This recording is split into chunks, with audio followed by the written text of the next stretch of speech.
Okay, fellas, we're talking about Sandbox today. We meant to cover it yesterday, but it was a hell of a day. So we're about a day late, but just know everything that's going to be listed today in these patch notes we'll be covering individually as the week goes on. This is more of an overview for those that want to try these changes out on your own. So first up, we have activities, trials. Mods now drop with through a white item bauble instead of an erroneously assigned exotic Ingram bauble. Duplicate mods will no longer drop from flawless chests. Additional masterwork material rewards now drop at 3, 5, and 7 trial wins. There's actually a big one, guys. You don't just get the benefit from going flawless, but actually 3, 5, and 7. And I'm always looking for masterwork materials. Added a trials weekly bounty, which unlocks trials Ingrams on Saint 14. The bounty reward will match the win 3 milestone reward of the week. So it's going to change week to week. Just like last season, it could have been Astro Horizon as the 3-win reward, maybe even the sniper. This changes up a bunch. So I highly advise just kind of paying attention to what the win 3 reward is every single weekend, and I'll probably be posting it. That way, for those that just want to get in there and do the weekly bounty, you can do that. Unfortunately, from what I'm being told, the weekly bounty can only be done once, hence why it's called a weekly bounty, but you can still do it across 3 different characters. Now, Trials token distribution has been rebalanced to focus on wins 3, 5, and 7 of a Trials passage. This includes repeat passages. Trials tokens are no longer awarded from match completions. Tokens are now granted specifically through wins and bounties. Passage of Wealth now doubles the bonus Trials tokens earned at 3, 5, and 7 Trials wins. Also, the intro quest step, Intro Pending, now requires reaching Power 1010. Now, I don't see a time gate yet, but that's coming, right? Or at least that's what Bungie said. Combination of a time gate as well as a paywall. We'll see. Nightfall, the Ordeal. The Taken take over the Ordeal. Added new strikes to the Ordeal. Lake of Shadows is back. The Corrupted and Festering Core. Updated the Ordeal power levels to new Season 11 levels. Grandmaster difficulty will become available on July 21st, 2020. Increase the masterwork material drops for Grandmaster Nightfall difficulty. Grandmaster completion at Platinum, Gold, and Silver levels now have a higher chance of dropping an exotic armor item. Grandmaster completion at Platinum level now guarantees 1 Ascendant Shard with a small chance at 1 additional, and 4 enhancement prisms with a moderate chance at 1 to 2 additional. Grandmaster completion of Gold level now guarantees 2 enhancement prisms with a moderate chance at 2 additional. Grandmaster completion at Silver level now has a small chance at 2 enhancement prisms. That's good. I mean, I like the extra upgrade materials. The big one is not necessarily the higher chance of an exotic armor item. I would actually just prefer higher stat rolls, but I will say majority of the exotics that I get from Master Nightfalls as well as Grandmaster are always 60 plus. And some of them even stretch the parameters of that. I've seen 66, 67,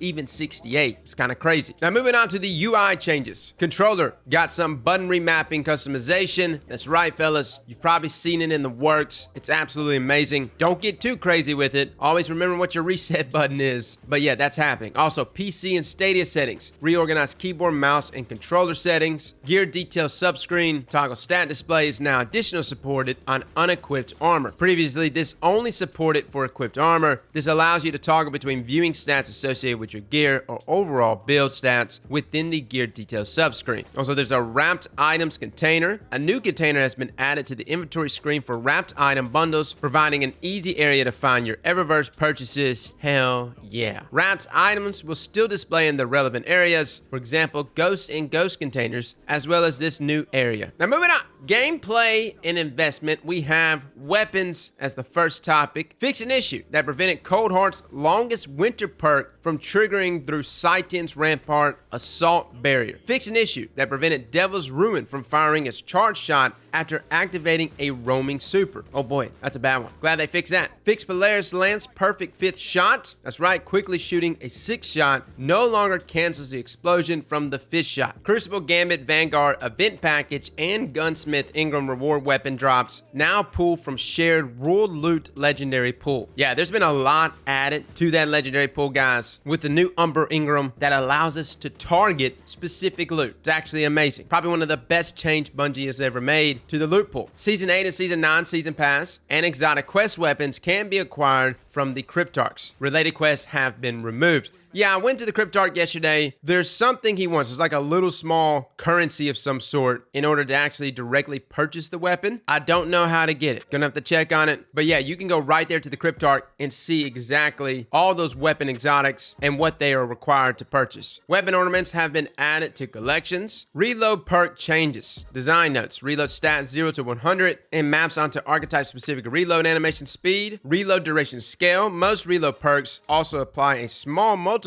to the reload animation. So if the reload stat is capped, you will still see a small speed bump. The same applies to other perks, for example, those that affect handling. That makes so much sense. I've actually stacked things in the past together, things like quick draw and that ready speed mod for shotguns, and I swear those things stacked, but I couldn't confirm it. This confirms it. Sure, it's diminishing returns, but it stacks. Reload empty duration scale as above, but only applies if the magazine is empty. Note that because most weapons have fairly high reload stats, dropping reload bonus from plus 100 to plus 50 will still cap the reload stat most of the time, resulting in an overall fairly small change to the final speed. This still opens some design space, however. So these are all the changes to the perks. You got things like Outlaw, Feeding Frenzy, Rapid Hit, Drop Mag, Field Prep, Alloy Mag. Field Prep actually didn't even get a change. They just wanted to show you what its duration scale is, as well as its reload stat at plus 50. What they're saying though is most of these perks will meet that max threshold of reload speed, but it won't go beyond that. And I guess it was stacking previously, thus giving us even faster reloads. The other big change is actually in this list though is actually Rapid Hit. Dropped its reload stat, increased its duration scale though, but its stability stat went from plus 50 at max, and I want to say that's max Rapid Hit times 5 to now only plus 25. This was definitely a standout perk, especially in something like PvP. Just know guys, if you're used to the stability bump that Rapid Hit previously gave you, it might feel a little bit different. Now moving on, other perk changes. Oh baby, dynamic sway reduction. Yeah, we got a 10 stability bump over time on top of additional accuracy. Oh, and yeah, anti-bloom. Can you believe it, fellas? Dynamic sway was already one of our favorite perks, but it just got deadlier. Pulse monitor, reload amount from 0.35 to 1. You also get a bump there in handling by plus 50. 5% faster swap speed. This will be most noticeable if the above caps handling stat. And like previously covered in the comment above, yes, it will stack together. So even if that plus 50 handling meets the max handling threshold, you're still gonna notice that faster swap speed. And it actually states here, it's gonna be even more noticeable. So I wonder if there's like an overcommit. This could actually result in Pulse Monitor potentially being a better perk to use, say over something like Quick Draw. Granted, you gotta be almost dead for it to activate, but still. It continues though, this also works on stowed weapons too, which was already the case, but it makes it a lot more useful. I think I'm actually more interested in the reload function. Does it actually reload your stowed weapons, guys? Can anybody confirm that? Pulse monitor, you get weak, taking a lot of shots, you're in critical health, it reloads your current weapon as well as your stowed weapon. Sounds nasty. Moving on,